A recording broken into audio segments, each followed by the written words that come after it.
Oh, no, no, no, no. Nung nakalimutan mo yung anniversary natin, mali yun.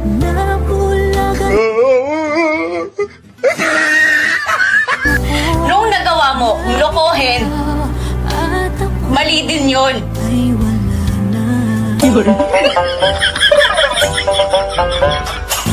Pero para ulitin mo, hindi na yun mali.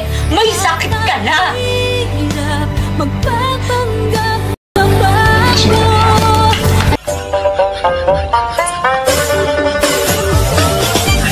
Ano ngayon kung lasing ako? Eh, amoy na amoy ko lahat ng kasinungaling mo na nagkagaling dyan sa pitik mo.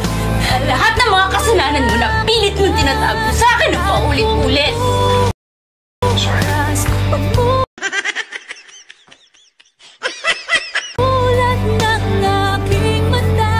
Sorry?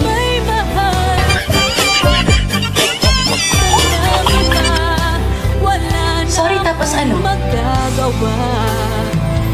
Tapos burado na lahat ang kasalanan.